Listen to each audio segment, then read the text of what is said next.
Okay, thank you. So my name is Joe Houlihan. I run the military history talks here at the Bath Royal. And we have a fascinating program coming up, some really good talks. Many of you, I'm sure, are aware that this is the 50th anniversary of the Korean War. In fact, the 50th anniversary this month of the Korean War. So starting next month, we have a series of talks, 3 talks about the Korean War, which we are, perhaps if you all know about it, I apologize for this title, but we're calling it the Forgotten War because it doesn't really get a lot of attention. And as Francis has reminded me, there are still veterans alive today, including Sir Michael Caine, who fought in the Korean War. So we've got 3 talks on consecutive Wednesdays, beginning on July the 9th. The first talk will be by tonight's speaker, Francis, who will give us an overview of the origins of the war. The second talk will be about the Gloucestershire Regiment, who are known as the Glorious Gloucesters. They took part in probably the biggest and most significant battle involving British troops in the Korean War, when they were massively outnumbered by a Chinese army and kept them at bay for a long time, taking or suffering heavy casualties, but are credited with having saved Seoul from being taken over by the Chinese. So we'll have the chief executive of the Royal Gloucestershire Regiment Museum giving that talk. That's on the 16th of July. And the final talk on the 23rd of July will look at the role of the British and Dominion navies in the Korean War. They played quite a significant part. And the speaker for that is David Verghese, a naval historian who some of you will be familiar with. He's given quite a few talks here before, and I'm pleased to say he's in the audience tonight. So good evening, David. Okay, so moving on. Tonight's talk, the Battle of Midway. Francis Pike is, among his many talents, is an expert historian on the Far East generally, but in particular the Far East during the 20th century, including the conflicts. With his other hats on, Francis is a journalist. He writes regularly for The Spectator, writes for many other publications. He's advised governments on financial matters and happens to be an expert on Orthodox icons as well. But that's one of his many. He's our Renaissance man, basically. So I think a fascinating subject tonight. I'm really happy to welcome Francis to talk about this crucial battle in the Pacific War. So please welcome Francis Pike.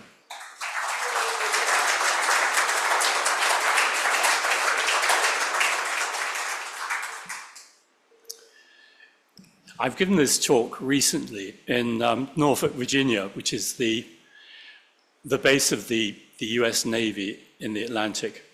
And of course, for the US Navy and for the pilots in particular, who I was giving a lecture to, the Battle of Midway is the most important battle in their history. And so it surprised me sometimes when I come across English people who have not heard of the Battle of Midway. In fact, there's one person here tonight who thought it was the Battle of Medway in Kent. I won't name names.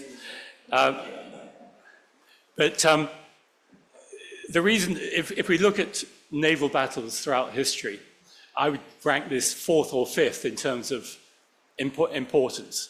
The first being, I would say, Salamis, where the Greeks defeated the Persian Empire, and then after that, the Battle of Lepanto, where Don John of Austria and the Venetian Navy defeated the Ottomans.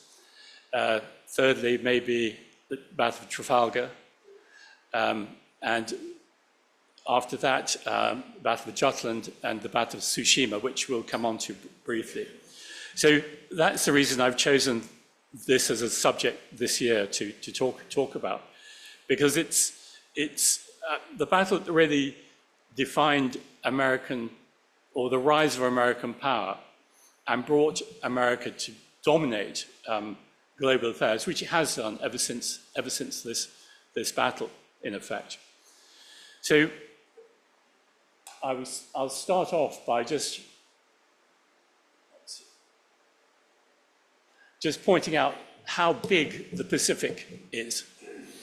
It's the distance from Tokyo to Los Angeles is almost 6,000 miles. So it's double the width. The Pacific is basically double the width of the Atlantic. It's an enormous area. And after the attack on Pearl Harbor, by the way, what I'm showing there in the center there, I'm just showing for scale, to show you the scale. You can fit the entire Second World War, Stalingrad, Moscow, Paris, Cairo, London. You can fit that into a tiny little bit of the Pacific Ocean. So I think people tend to have very little idea how big this region is. And I discovered this when I was working. People used to say, when I was living in Japan, they'd say, can you pop down to Sydney for a meeting from Tokyo? I was living in Tokyo. And I said, well, asking me to pop down to Sydney is rather like me asking you to pop down to San Francisco from London. So it really is an enormous area. And I think that's important in the context. If we look at how the war starts, it starts with the famous attack on Pearl Harbor, which sets off the surprise attack on Pearl Harbor. Although it was anticipated that the Japanese would attack America, it was not anticipated that they would attack Pearl Harbor. I'll very briefly say, I'm giving a context to the Battle of Midway. The reason why they attacked, I'll try and do it in 2 sentences, is they needed oil. The Pacific War, I would say, was the first oil war in history. Between the First World War and the Second World War, the demand for oil really rose exponentially. In fact, if you look at the military use of oil per soldier increased by 100 times between the 1914-18 war and the Second World War. And when America essentially said to Japan, you can't conquer China, because they were in the throes, they had 1.5 million troops in China trying to conquer China. When America said you can't do that, and they didn't bow down, you could say it's rather like Iran in a way, then America said, well, we'll cut off your funding. And that's what happened. And so they froze the funding, they froze Japanese assets in America. And the result was they couldn't buy oil. And 80% of the oil that Japan needed in 1941 came from Standard Oil of California. So that's why, in the end, that's why Japan had to either surrender to American demands, or it had to fight to get the oil. But I'm not going to go into that any more than that, but just to give you a background. So what happens, this slide is slightly out of order, but I'll address it anyway. The Battle of Tsushima was the most important Japanese naval battle in history. It was the defining battle of the Russo-Japanese War, and which the Russian fleet sailed all around Africa, all through Asia, arrived in the straits between Japan and Korea, and all of their 28 ships were sunk. And in a way, that became the model for how Japan thought they could defeat the United States. So I'll come back to this. But this was always the obsession of the Japanese admirals. They thought, well, if we could do it, if we could beat up on the Russians, we could also beat up on the Americans. Now, so what happened after Pearl Harbor? Well, essentially, both navies went on disparate adventures. The Japanese Navy went to India, they went to Sri Lanka, they sank a pretty old aircraft carrier, HMS Hermes, and they sank some other boats and sort of rolled around looking for the English fleet. But the English fleet retreated to Africa, to Kenya. And so we had 4 aircraft carriers there, and people tend to forget or not know how many aircraft carriers we had. By the end of the war, at the Battle of Okinawa, Britain had 8 aircraft carriers at the Battle of Okinawa. So we had a mighty fleet at that time. but it couldn't compete with the Japanese Navy, and so we retreated to Africa. So that's just a list of the aircraft carriers that we had in Asia at that time.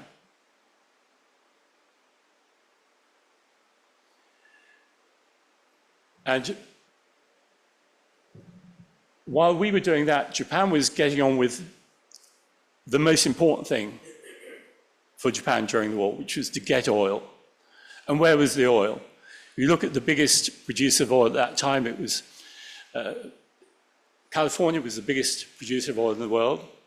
Venezuela was big. Azerbaijan, Baku was big, and so was Borneo. So that's why the Japanese had to fight the British Empire as well as the Americans, because the Japanese had to push out the British, defeat the British in Malaya and Singapore, and then get down to the Dutch East Indies, as it's called then, Indonesia now, which is where the wealth in oil was. So that was what they did after Pearl Harbor as well.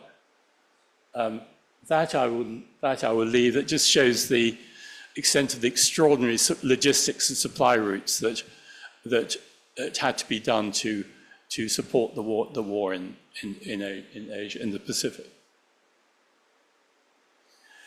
In the meantime, you'd have thought that after Pearl Harbor, the Americans might be on the defensive.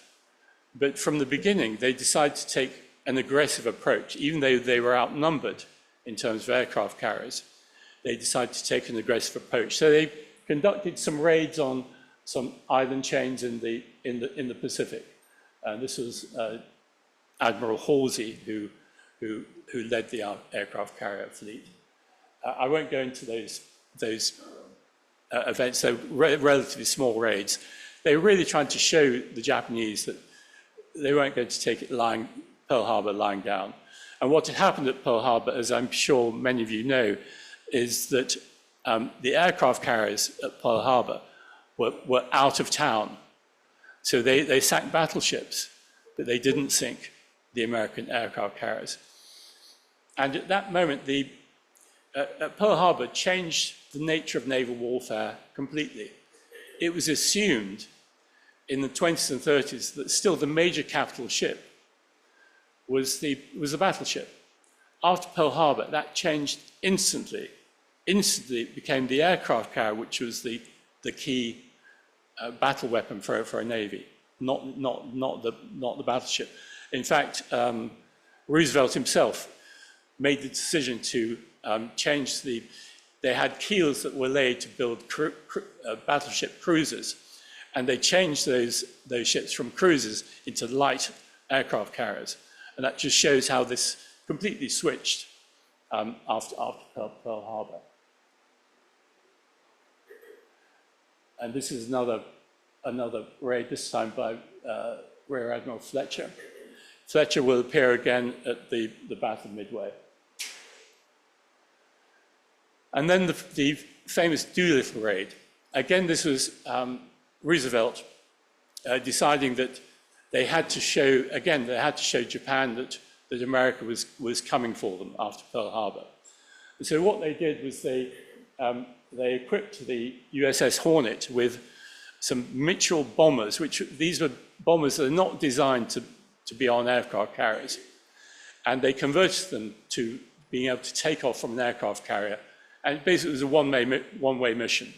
They would go and bomb Tokyo and other major cities, and then they would go and land in China and Russia. And they would hit Japan on its home turf.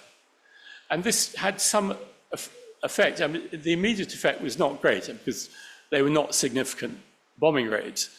But it did frighten and embarrass the Japanese Navy that the US Navy had been able to bomb so early in the war, so soon after Pearl Harbor. In fact, very little damage was done. The crews landed.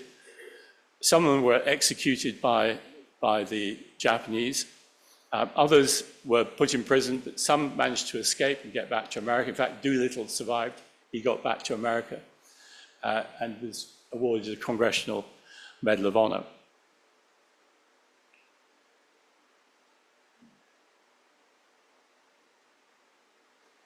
And now we come to the battle that was a precursor to Midway, and a really important battle. This was the first battle between aircraft carriers from two nations. In total, there have only been 6 aircraft carrier on aircraft carrier battles in history. They were all in the Pacific War, and this was the first. I'm not going to go into details of how the battle was fought, but the thing to remember here is that these were new weapons, and it was very chaotic the way the battle was fought. Basically, they couldn't find each other. They spent several days looking for each other.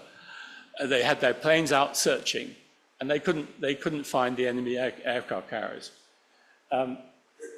Eventually, they did, and you had this melee of a battle where they were attacking the wrong targets, and it was very confused. And you can't really say it was anything strategic in this battle.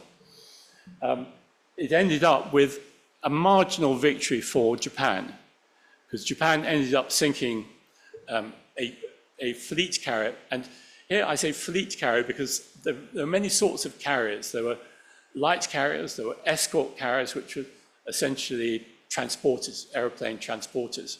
But fleet carriers were the frontline weapon. So America had 2 fleet carriers at the battle. They lost one of them. Japan had 2 fleet carriers and light carrier at the battle, and America sank the Japanese light carrier. But they also damaged, and this became very important for the Battle of Midway, they damaged 2 of the Japanese fleet carriers. They damaged the Zuikaku and the Shokaku. And these carriers then went back to Japan. The reason they were in this area of the South Pacific, in the Coral Sea, north of Australia, between Australia and Papua New Guinea, was that they were essentially trying to put garrisons in this region to be able to interdict any attempt by America to supply Australia. They saw Australia as the possible base for a land counterattack against Japanese assets in Asia. So that's why they were heading actually to Port Moresby in Papua New Guinea to take Port Moresby and then to create a garrison there which would stop America helping Australia. In fact, in the end, that's actually what did happen. The Americans, in the end, supplied General MacArthur in Australia, and it was General MacArthur who then rolled up through Papua New Guinea and then eventually the Philippines. But that's not part of our story, but I'm just giving you the background here. As for the 2 American carriers, the Lexington was sunk.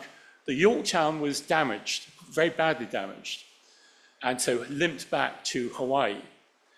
And the Japanese thought they'd sunk the Yorktown. And this became a crucial issue in the Battle of Midway, because the Japanese thought they were only going to fight at most 2 carriers, and they didn't expect the Yorktown to be there because they thought it had sunk. So the Battle of the Coral Sea is quite an important starting point. I'll just explain some of the weapons that became essential in this battle. The Douglas Dauntless was a dive bomber, and in a sense was the hero of the battle. It became the key weapon of the Battle of Midway. It was a 2-seater, pilot at the front, gunner, navigator at the back, and it was a very good plane, better than the Japanese equivalent. Dive bombers.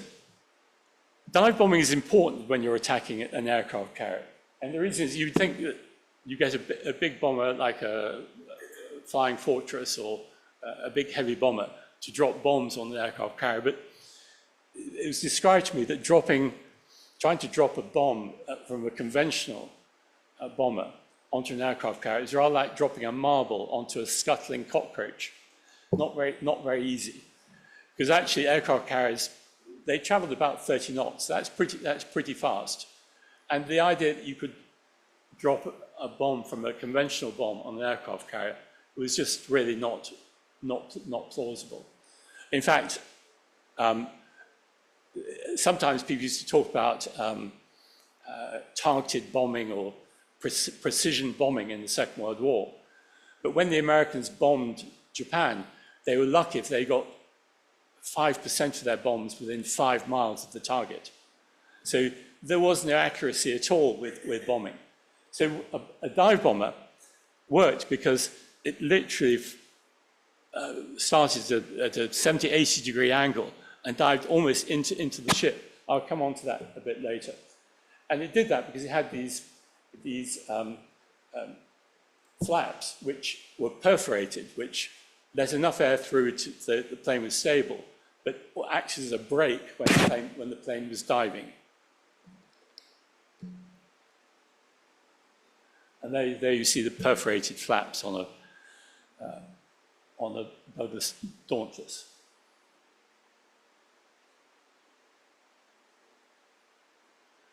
And that's the cockpit, gunner, navigator at the back, and then the pilot at the front.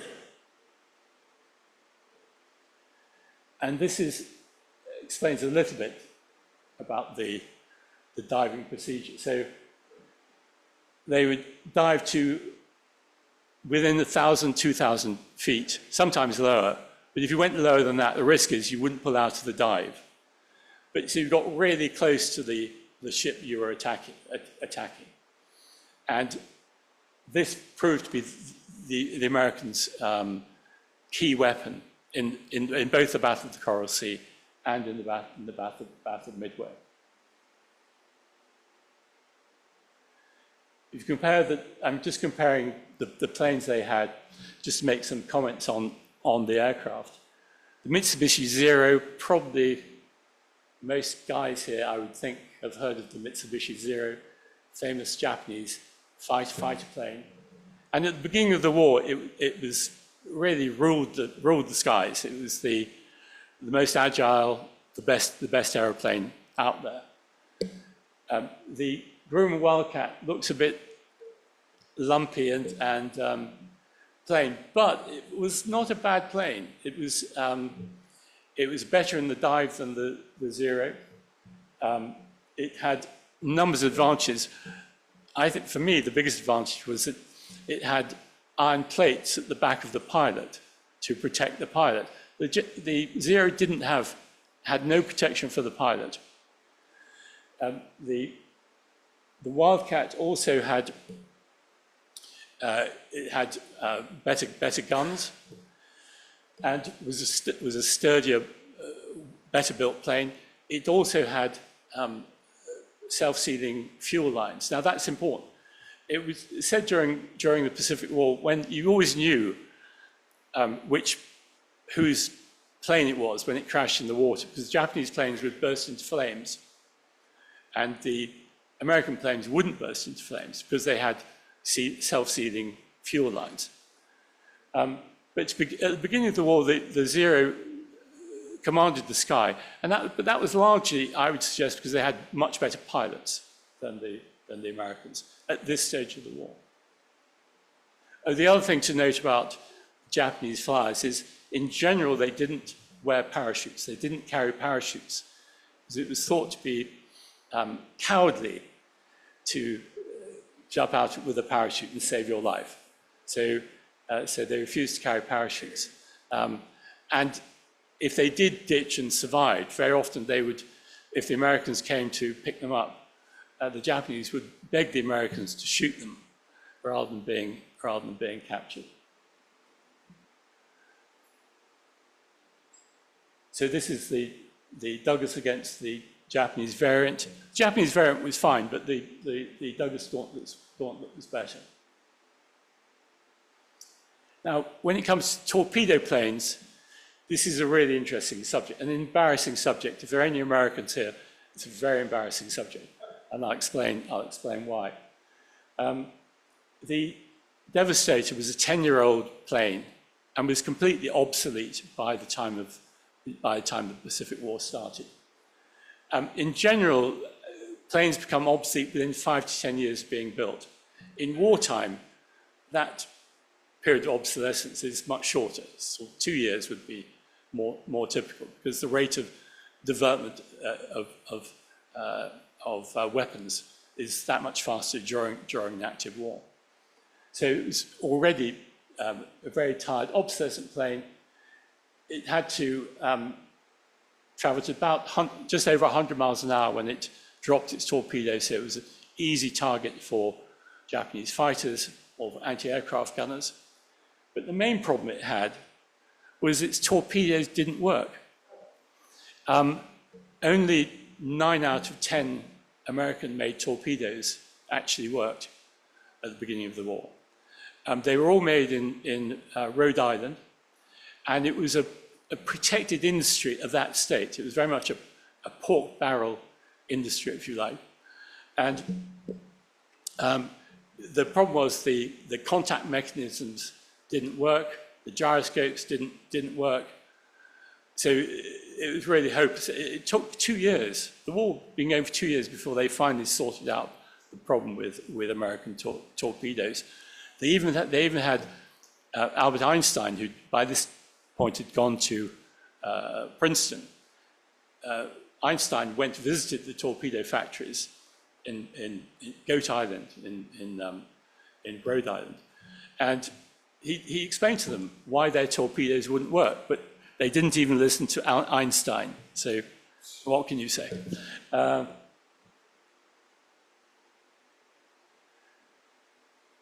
Navigation. One thing the Americans did get right, they developed quite a good, it was a sort of slide rule navigation system. I've got one at home, and I meant to bring it, but forgot it. So I'm sorry I can't show you that, but it looks a little bit like a slide rule, but more complicated. So that became standard way for pilots to train and to find out where they were going, because that was one of the biggest problems in fighting at sea, was that there are very few landmarks. So pilots got lost. I mean, I would say almost as many pilots died from getting lost as died from being shot down. The Japanese weren't very good at navigation systems, so some of their dive bombers got a decent navigation system, but most of the others didn't. So it was very rudimentary the way they found out where they were and where they were getting to. There was very little, at the Battle of Midway, there was very little fighter pilot conflicts in the air. We tend to think of the Battle of Britain as, the Spitfire versus the Messerschmitt, all those famous films that we've got used to seeing on television. There was very little of that sort of aerial combat at the Battle of Midway, because mainly the fighter planes were protecting the aircraft carriers from incoming attack. And so you only had a few instances of aerial combat. But one of them was with this guy called Captain Thatch, I'm not quite sure how you pronounce that. But he developed an interesting system of fighting where a fighter and his wingman would go together, and they would then split apart when somebody was being followed by an enemy aeroplane, and then they would circle around and come in from the side. So it's probably difficult to explain there, but hopefully you might get some idea of how this worked. It proved a very effective tactic. It became a general adopted tactic by the American Air Force during the Second World War.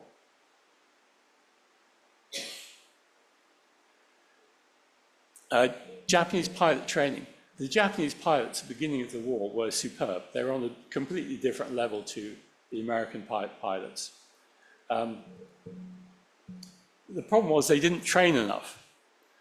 And the Americans started, and what Japan needed was more just good pilots. Instead, they had just brilliant pilots, but not enough of them.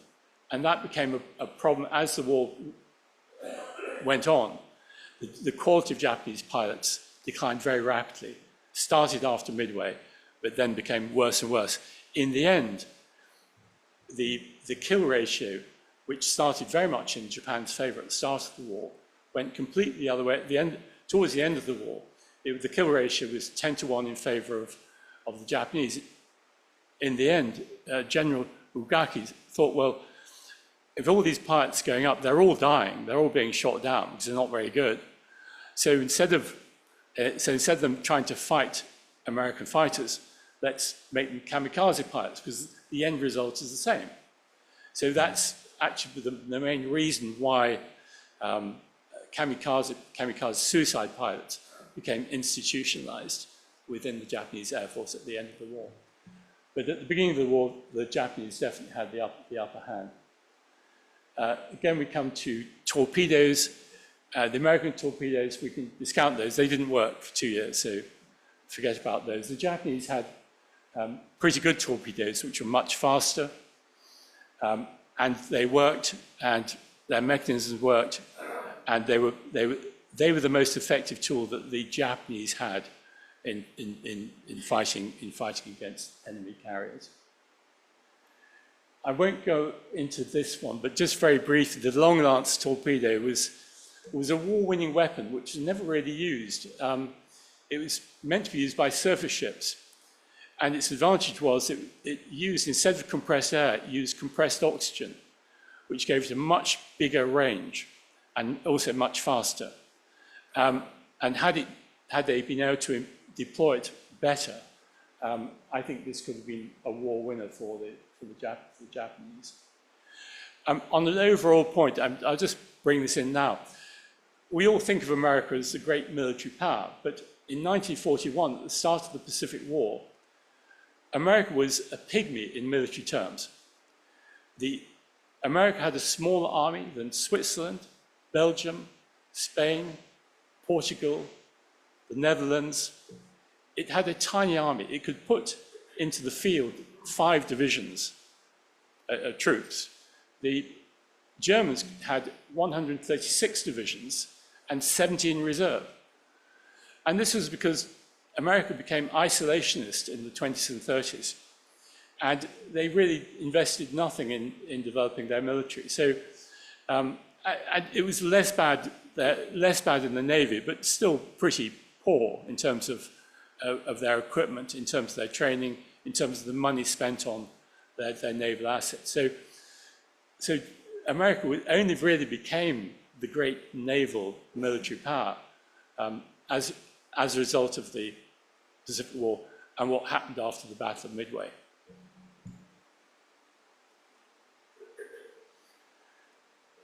The aircraft carriers themselves, some quite big differences in terms of design. They were similar in one respect. They both had wooden teak decks to land on. They had 3 elevators. The elevators bring up airplanes from below to put them on deck. And that's still the case today. I was on a US Nimitz-class carrier in Norfolk, Virginia a few months ago. And essentially, they're bigger, but the design is basically the same. At this time, the big differences between the Americans and Japanese, the Americans spotted their plane. By spotting, I mean you fueled and armed your planes on board. The Japanese did it in the hangar below the deck.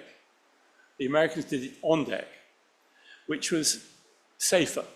The problem is if you spot planes with fuel and ammunition, bombs and so on below deck, and with the Japanese aircraft carriers, they had closed walls.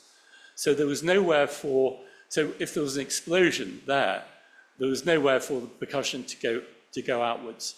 The American aircraft carriers had open walls, sliding walls on their hangar deck, and they also spotted on the deck. So fundamentally, I mean, aircraft carriers were sort of floating bombs, really, just needed one thing to set them off. The other problem with the Japanese carriers was their fuel tanks were integrated into the hull of the ship. Now, the problem with that is, even if a bomb or something exploded near the hull of the ship, it might wrench the plates on the fuel tanks, and that would release vapors, gasoline vapors, into the rest of the craft, and it would go into the hangars. Well, again, with no open sides, there was nowhere for those fuel vapors to go, and this became really a deciding design fault in the Battle of Midway. You notice that both sides, as I said, had teak decks. British aircraft carrier design was completely different. We had steel decks. So actually, at the Battle of Okinawa, when the Japanese kamikaze pilots or bombers dropped bombs on our decks, they bounced off. Whereas on teak decks, the bombs went straight through. I pointed this out to an American officer who was explaining this on an Essex-class carrier parked in New York Harbor. And he was not very happy when I pointed out the superiority of English aircraft carrier design. This is the Akagi, which was their lead ship. I always liked the Akagi. Something dystopian about it. As if it comes out of some sort of dark fantasy movie. The strange design is because originally it was designed as a battle cruiser, and then it was converted into an aircraft carrier later on with these very strange pillars at the front of the carrier. It's sometimes thought that the Americans were outnumbered at Midway. They weren't, because although they only had 3 carriers, they also had the aircraft on Midway itself. They had 136 aircraft on Midway. It was an assorted bunch of aircraft with not very good pilots, but they did outnumber the Japanese. But as I said, the Japanese only thought there were going to be maximum 2 aircraft carriers, if any, at Midway, but they didn't think there were going to be 3. Now, when it comes to the battle itself, this was going to be a defining battle, and Admiral Yamamoto, the head of the Japanese fleet, he knew this was a real gamble. He was betting the ranch really on drawing out the American fleet and defeating it. In fact, he had a geisha called Plum Dragon, and he wrote her and said something like, "Dear Plum, this is a make or break battle ahead." So he knew this was a war-defining, or possibly a war-defining episode. Now, he developed what I think was a ridiculously complex operation. So he sent up a part of his navy, sent to the Aleutian Islands. Now, a lot of Americans think that the US territory was never invaded by Japan. That's not true. The Japanese Navy took 2 islands, Attu and Kiska, and they hoped by doing that they would force the Americans, they thought that might bring the Americans out of Hawaii to go and stop occupation of American territory.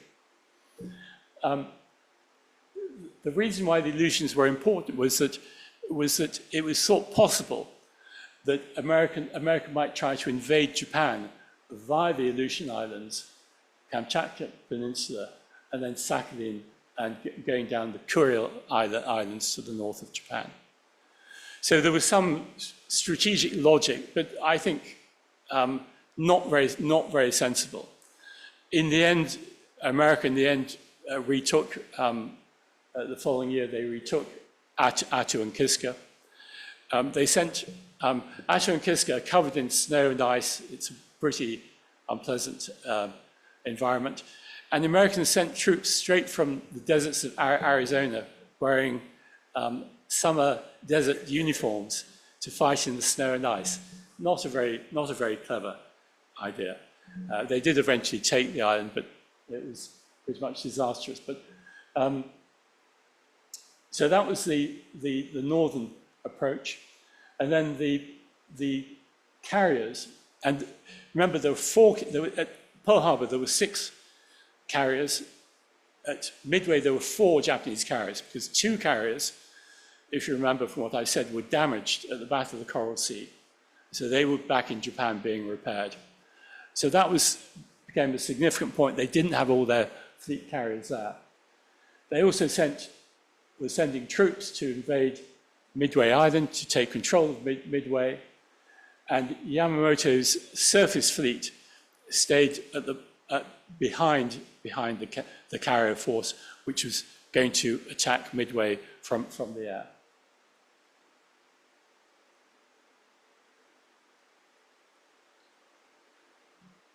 So again, that's just showing the deployment.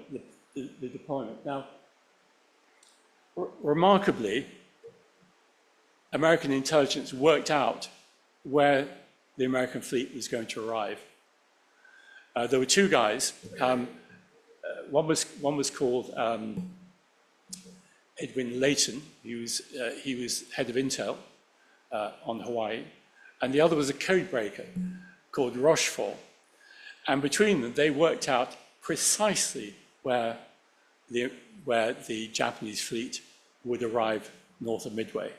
There was a Japanese code called Japanese Navy Code 25, and they broke that code, but not all of it. They could normally get about 5% of the code. So, but they managed to work out through lots of small bits of information exactly where it was going to arrive. And it was a brilliant piece of work. They went out on a limb because the intel people in Washington did not agree with Layton and Rochefort. So they became key players in the battle because they knew exactly where the Japanese were going to be. Another key point here is the Japanese fleet didn't know that there were going to be carriers in the region. They thought the carriers would come out after they attacked Midway and the Aleutian Islands. And one of the things they failed to do, there was meant to be a line of pickets, of submarine pickets between Hawaii and Midway, so that they could spot if any American aircraft carriers came out of Hawaii.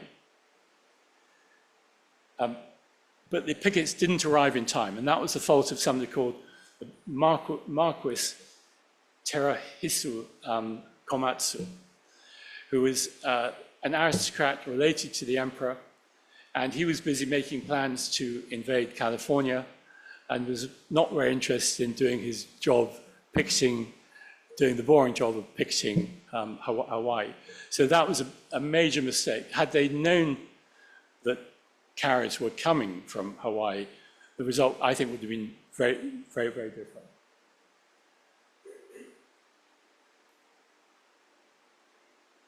Now we come on to the battle itself. Well, this is a very confusing thing to read, but I would concentrate on this area here, where you have 3 of the Japanese carriers, Akagi, Kaga, and Soryu. The Japanese tended to bunch their carriers together because they thought then they could have covering fire from their surface ships, cruisers and destroyers, for anti-aircraft fire. The Americans tended to split their carrier forces. And there were advantages to both systems, but in this case it didn't work well. So what happened was that the battle starts with the Japanese Navy attacking Midway and bombing Midway. And they shoot down basically all the planes on Midway because they have much better pilots, they're better fighters, and so they really, they win quite a handsome victory. Although the Midway planes went out to attack the carriers, as I said, the bombers were dropping bombs from a great height, and they didn't score a single hit, but one wouldn't expect them to. So that's how the battle started. Now, the problem was that as they were returning to the aircraft carriers, the Japanese wanted to do another bombing run on Midway to finish off what they'd started. And as they were coming back, they then discovered from one of their reconnaissance planes that there was American ships nearby. And at 8:20 a.m. in the morning, they realized that there was at least one aircraft carrier among these American ships. Now that changed everything. They had reserve aircraft on the Japanese carriers, but the reserve aircraft were fitted with bombs to hit land targets, not to attack American carriers. So he had various choices. Did he immediately change the planes that were on the carriers and put torpedoes onto them, or should he wait for the plane? Should he wait for the planes to come back before doing that?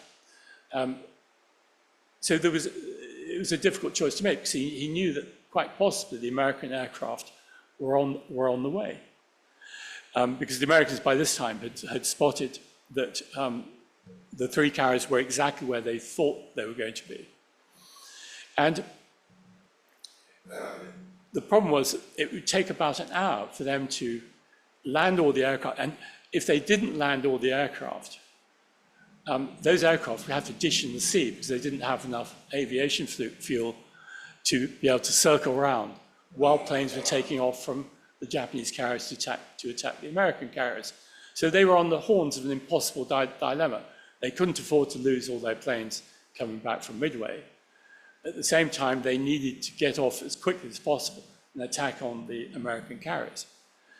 And so there's a scene of great chaos on the Japanese ships. Remember, they've been up since 2 in the morning, eating their breakfast of rice and miso soup and pickles, which is what they were served. The Americans, by contrast, had steak and eggs, slightly different menu. So at 9 o'clock, it's cited that American planes are on the way. And at this stage, in the hangar below deck, where the Japanese are spotting their aircraft below deck, there are bombs everywhere, there's ordnance, there are different types of bombs, there are fuel lines everywhere. It was an accident waiting to happen. But to begin with, things went pretty well, because the first American planes to attack the Japanese carriers were the torpedo bombers. Now, as I've said, the American torpedo bomber was crap. It was outdated and a bad plane, and the torpedoes didn't work anyway. And so the first wave went off from the Hornet, USS Hornet, and in midair there was an argument between the commander of the entire Hornet's air fleet and the commander of the torpedo fleet. The squadron commander of the torpedo fleet was a guy called Waldron. He was called Redskin Waldron because he was part Sioux Indian. And his commanding officer, who was in overall charge, was somewhat sort of blue-blooded aristocratic type called Stanhope Ring. And he he had a completely different course to the one that Waldron thought was appropriate. So Waldron just said, sod it, I'm going to do what I want to do, because I know where the fleet is, you don't. So Waldron goes off, and all his torpedo bombers attack the Japanese aircraft carriers, and they all get shot down, and they're all killed. Every single man, apart from one guy, is called Ensign Gay, who he lands in the water, his navigator is killed, but he survives. He hides under a seat cushion and watches the whole battle from the vantage of being in the water. So that was disastrous. You had then the torpedo planes from the other American carriers arrive. They all get completely decimated as well. So it's looking like a fiasco for the Americans. But finally, what happens is the dive bombers come, and the dive bombers come after the torpedo bombers, but really more by chance than good fortune. And they have a lucky break, because the head of the squadron leader of the dive bombers, called McCluskey, Wade McCluskey, he gets lost, and he's running short of petrol, because they know they have to get to the ship, they have to get back. So they're lost, and they can't find the Japanese aircraft carriers. But then he spots something. He spots a Japanese destroyer called the Arashi. And the Arashi has been chasing an American submarine called the Nautilus. And McCluskey guesses that the destroyer is on its way back to the main fleet. So he says, well, I'm going to follow the destroyer. Maybe that would take me to the main fleet. And it does. And the dive bombers arrive.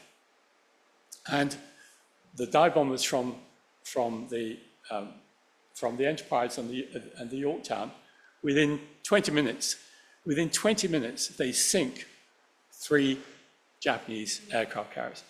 It was incredibly fast. But they planted, these dive bombers, for the reasons I explained, were able to plant bombs, right on the main decks, destroying the elevator. The bombs go down underneath, they explode in the hangars.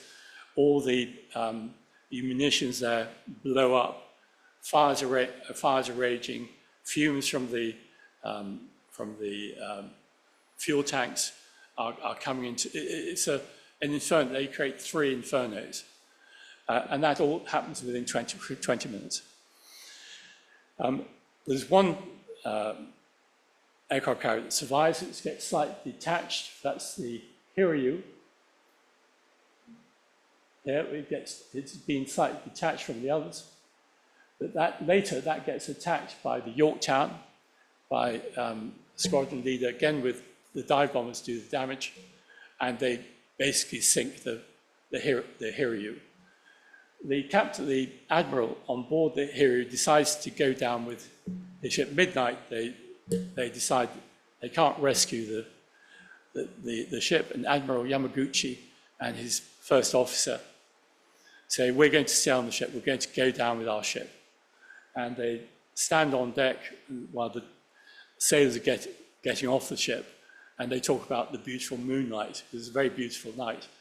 And so Yamaguchi obviously dies going down with his ship. I think it was on the Kaga, Admiral Aoki also tried to go down with his ship, but his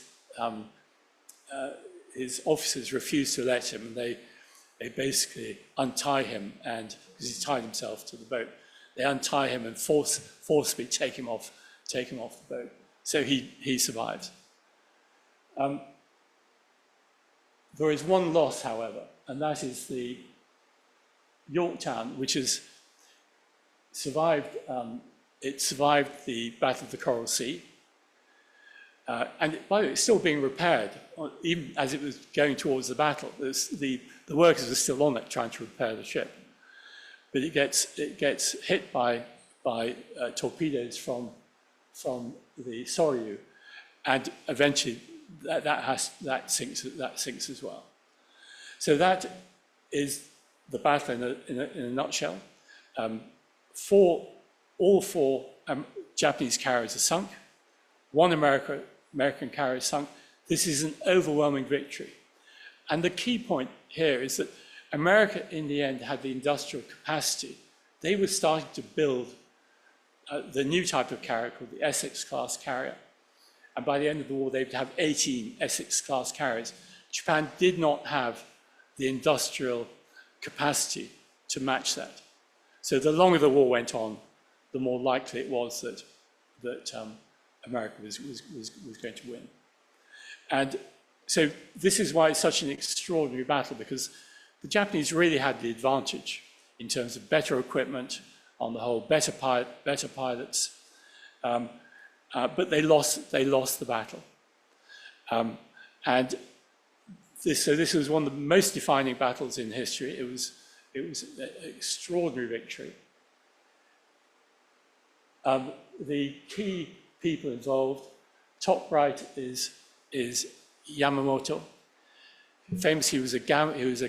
He was a very intelligent guy, but he was known to be a gambler. And Yamamoto would eventually be assassinated by intercepting Japanese codes. They knew where he was flying to in the South Pacific, and they shot him down and killed him. On the left is Admiral Nagumo, who was in charge of the Navy operationally at both Pearl Harbor and Midway.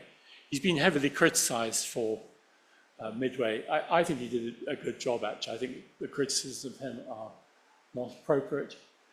Strangely, there was no real American hero in the battle. We think of Themistocles at Salamis, we think of Don John of Austria at Lepanto, we think of Nelson, obviously, at Trafalgar, Admiral Togo at Battle of Tsushima. But there's no real hero at Midway. And I think it's for a number of reasons. Overall command, generally, Nimitz, who was overall in charge of the US Navy in the Pacific, he, unusually, this is the only time he actually took control of an operation. But actually, de facto, these units, these aircraft units, operated pretty much independently. The other fact is that both of these guys were what were called black shoe admirals. Now, black shoe admirals, there was a big divide between brown shoe and black shoe. Black shoe admirals were sailors who normally commanded cruisers and battleships. Brown shoe admirals were those who'd flown airplanes, who understood aerial combat. And there was a rivalry between the two. There should have been a brown shoe admiral at Midway, but Admiral Halsey, he got dermatitis after the Battle of the Coral Sea, and he had to go to hospital. And so he brought in a cruiser commander called Admiral Spruance, who was this, and that's Fletcher. Fletcher lost two aircraft carriers, one at the Coral Sea, and he was in command of the Yorktown at Midway. And the head of the US Navy in Washington didn't like him, so eventually sent him off to an unimportant job in the North Pacific. Spruance had an incredible career. So he came in at the last minute. He was at the Battle of Midway. He was also at the other great naval battle, was the Battle of the Philippine Sea, which is sometimes called the Great Marianas Turkey Shoot. And he was the admiral there. So he, in the end, had the best record of any admiral, but he was a very low-key figure.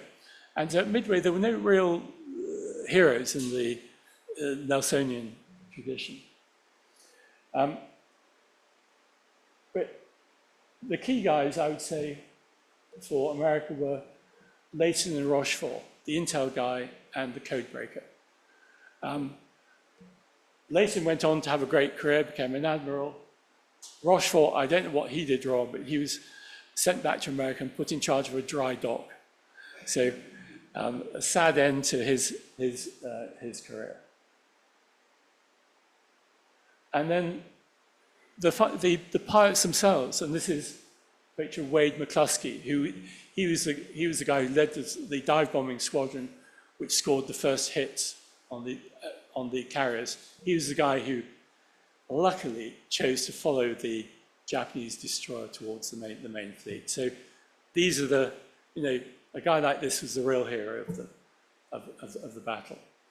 So that's a very quick description of the battle, and if you've got questions, then please answer them. Please ask them. What if Sorry, can I just say thank you very much for answers, first of all.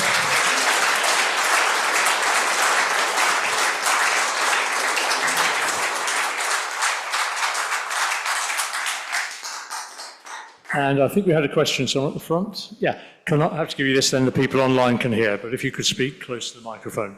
Thank you. What if Japan had won the battle? Would that have actually made much difference to the Pacific War? Personally, I think it would have delayed American victory by several years. I think in the end, if America had been persistent and had pursued the war, because of their ability to build incredible amounts of materiel, because they put their entire economy onto a war footing, then I think America would have won anyway, but it would have taken them much longer, much higher cost. Maybe you know how Americans get fed up with ground wars. Just ask the MAGA people today. So I think the end result of the war will probably be the same. Okay, coming to you, sir. I was touched by the chap under the cushion watching it all, but 2 squadrons completely wiped out. How? Was it air-to-air or anti-aircraft from the Japanese Navy? It was both, is the answer. And what happens is in a way, the torpedo squadrons, although they were completely wiped out, and you would think that they weren't terribly useful, what they did do, they brought all the fighters, the Zero fighters, down to ground level. And that meant that when the dive bombers arrived, there were no fighters upstairs to fight off the dive bombers. So actually, although it was a disaster, the torpedo attacks were a disaster, they were wiped out. It did have that one benefit.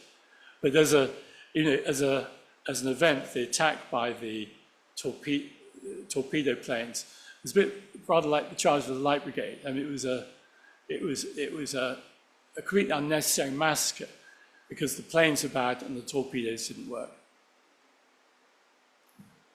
Was it just by chance that the aircraft carriers weren't at Pearl Harbor? And if they had been and had been destroyed, that presumably would have completely changed the Battle of Midway? Yes, I mean, if the aircraft carriers, they were out on a mission with Admiral Halsey at the time of Pearl Harbor. Had they been in Pearl Harbor, I'm sure they would have been sunk.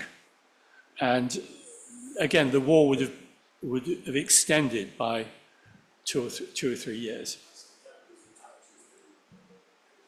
They had spies in Hawaii, but they didn't pick that up.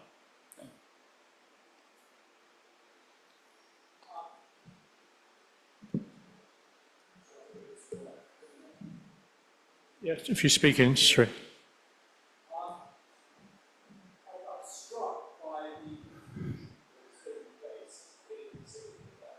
Sorry, I can't hear. I'm struck by the confusion that was happening in the Pacific at that time.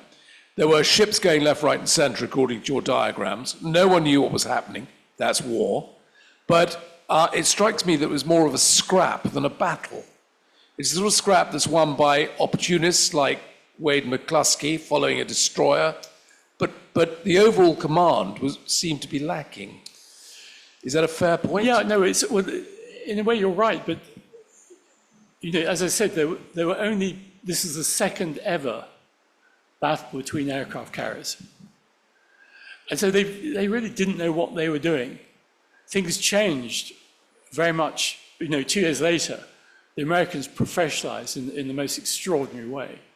But at that time, they were really learning as they went along.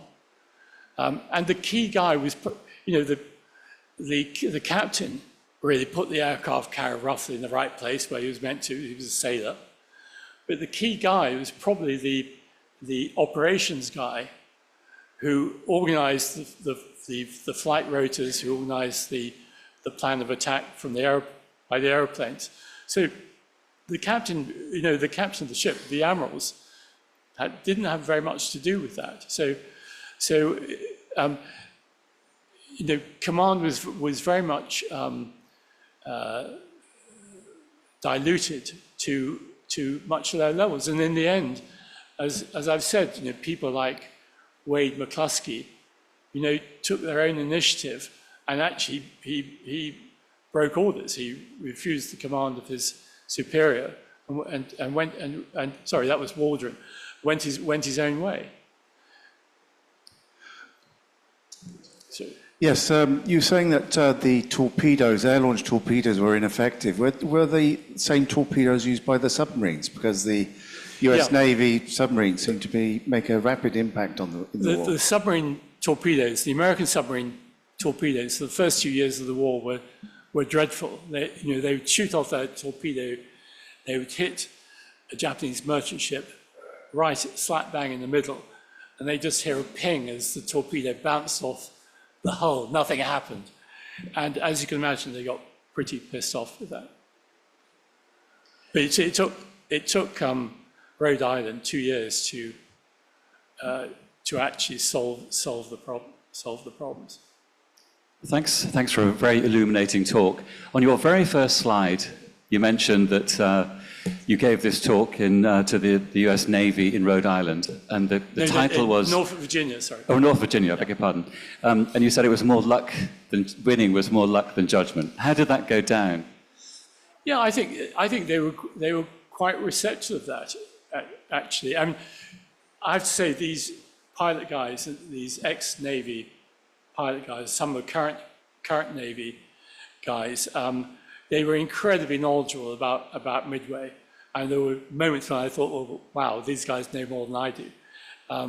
And so it was almost, in the end, we just had a great discussion, actually, in the end. I'm sure it went down very well. Went down like the Yorktown, possibly. You talk about the fact that Midway, there were no obvious heroes. If you look at, for example, the Battle of the North Cape or the destruction of the Bismarck, you have an engagement involving a relatively small number of capital ships, and perhaps so that means on both cases, perhaps no more than half a dozen senior officers who are exercising command of those ships, and of course the admiral. On the other hand, in a carrier battle, you have small squadrons of aircraft commanded by relatively junior officers who are acting as they see best based on the situation as they have it on the ground. Surely that doesn't lead to there being any obvious leaders or any obvious heroes. Well, I think that's more or less what I was saying. If you look for the real heroes, they were the pilots. Because a lot of those pilots knew that their torpedoes didn't work. They knew that the Douglas Devastator torpedo plane was useless. So they really knew they were flying to their deaths. And those are the real heroes of this battle, in my view. Look, there were one or two carried. I think Leighton and Rochefort the work they did on intel and code breaking was extraordinary. But I really point to the pilots as being the real heroes of this battle. And look, the Japanese pilots too. They were remarkably brave. I mean, the death rates of Japanese pilots were extraordinary during the Pacific War. Question here. Hello. Is that on? Was the Japanese order of battle and battle plan too complicated? Because I've war-gamed Midway a few times, and if you play Japan and keep the fleet together, you always win. Yeah. I mean, in my view, it was far too complicated. And generally speaking, one of the rules of warfare is you concentrate your forces in one area, and Yamamoto split his forces, and I think that was a big mistake. I think it was somewhat hubristic. It was based on the assumption that they knew that the Saratoga was going back to America to be repaired, so they knew that wasn't going to be there. They thought at most in Hawaii there were 2 aircraft carriers. The Yorktown they thought had been sunk. So I think they were somewhat blasé. They were too confident of victory. Hang on just one second. Sorry, can I ask you to? Sorry, I think they're not blasé, they're too complex and too rigid. Well, they were complex, but it was complex because they thought they had easily enough firepower to deal with 2 American carriers. So, yeah, they were overconfident, and the plan was too complicated. I mean, of course, that's what I said. So, yeah, too complicated. Francis, David Verghese, I'd like to pick up the point you made a couple of minutes ago. I think strategically the Japanese were doomed because they had too many conflicting and incompatible missions.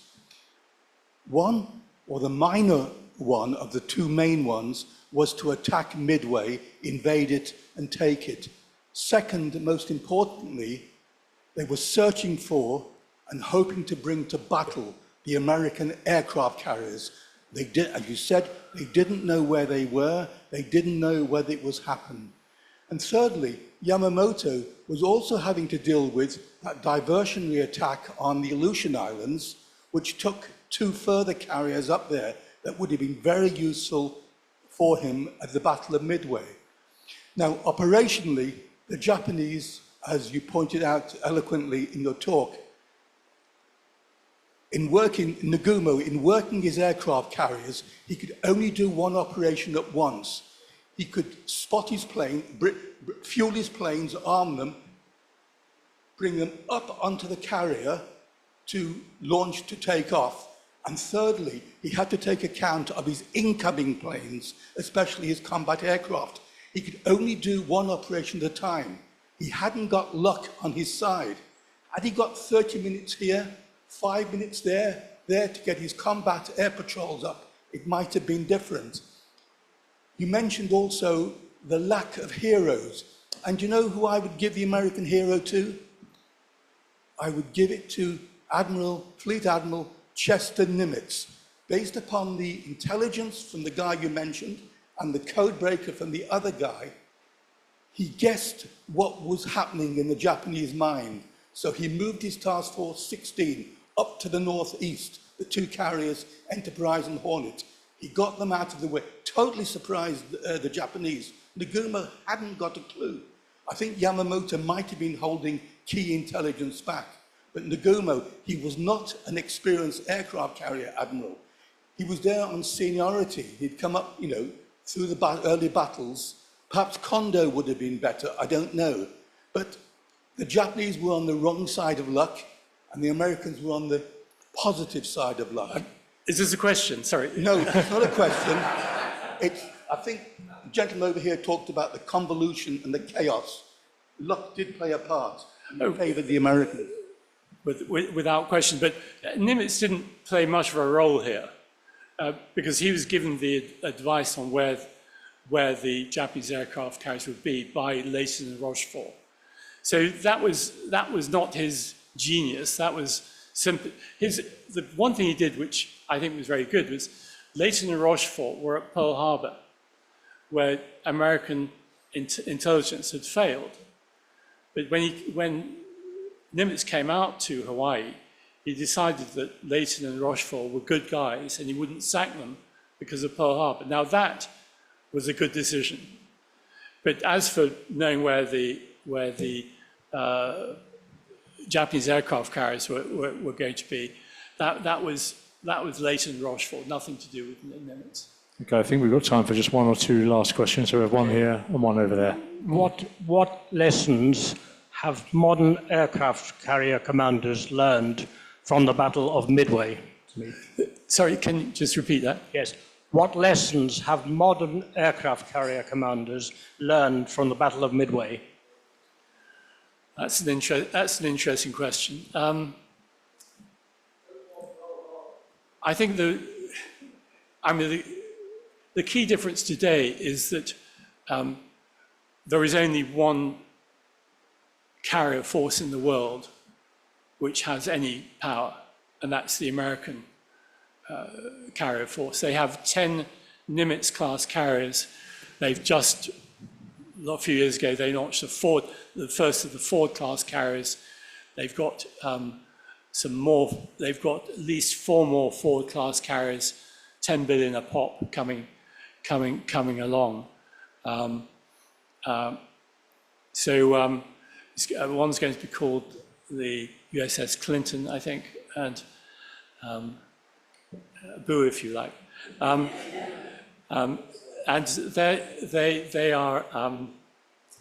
they're just really an upgrade on the Nimitz class. But the Chinese, for example, they do not have an atomic class carrier. Now, being fired up by, these carriers got 2 atomic power stations inside the carriers. Now, the advantage of that is nothing to do with nuclear weapons. It's just that these carriers can stay afloat almost indefinitely. So it means you can project power globally in a way that no other aircraft carrier force in the world can. And the Chinese have, they've got 3 main carriers at the moment. They are investing, they're planning to have a lot more carriers.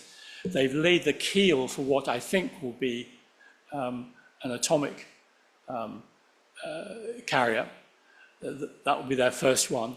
But they're a long way behind in terms of carrier power. So America really does rule the waves and will do for quite a long time. The only threat to that, and I wrote an article for The Spectator on this, is that both China and Russia are ahead in hypersonic missiles. And hypersonics are, these are missiles that travel at 6,000 miles an hour. If they really work, and they haven't been tested in battle yet, if they work, they really could become aircraft carrier killers. Because with a normal missile, you might get 2 shots as a normal missile. But as a hypersonic, you'll be lucky to get 1. So that's a real potential risk going forward to American dominance. Okay, we'll have one last question, then I'm afraid we have to let our staff clear the building and lock up. So please, sir. Thank you very much for the speech. You've sort of preempted my question with what you've just said, which was really that changed the whole concept from battleships to aircraft carriers. If you look forward now with surveillance from satellites, with the hypersonic missiles and everything else, could it be that really maybe submarines rather than aircraft carriers eventually will actually be in the next battles, perhaps the ones that come out on top? Well, submarines are definitely, they're an important part of the mission. When an American aircraft battle group sets out, it goes with a whole host of cruisers and destroyers, with the Arleigh Burke destroyers, which are armed with all sorts of missiles. But they also travel with one submarine, always goes with a battle group.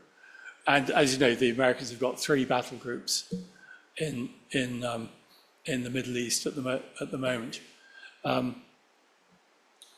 So the future, as I said, I think hypersonic missiles are the biggest concern, probably, for the Americans. Drones, I wouldn't worry too much about, although they're a nuisance, but they're not going to kill your aircraft carrier. Increasingly, and I was talking to some pilots about this in Norfolk, Virginia, increasingly the aircraft they launch from American carriers fly accompanied by very powerful drones carrying missiles. So they almost coordinate a whole flight of flying weapons, if you like. So the nature of aircraft carrier battles is really changing. And essentially they fly, they press a button, the missile goes off, and they head for home. As one pilot said to me.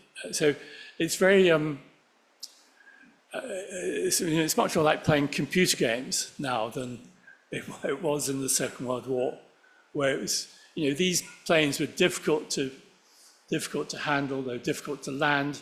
Flying at night was a complete nightmare. A lot of Japanese planes would, sometimes Japanese planes got lost and would land on American aircraft carriers, called cuckoos. So that happened from time to time. It was still in the very early stages of aircraft carrier warfare, and I don't think there'll ever be carrier to carrier battles again. There were 5 or 6, depending on how you describe the last battle of Leyte Gulf. But I think it's highly unlikely we'll ever see that again. Okay, well, look, I know there are a few more people who wanted to ask questions. I'm sorry we've run out of time. Thank you all very much for coming tonight. Thank you to Francis for a characteristically well-informed and interesting talk. Please join me in one more round of appreciation. Thank you.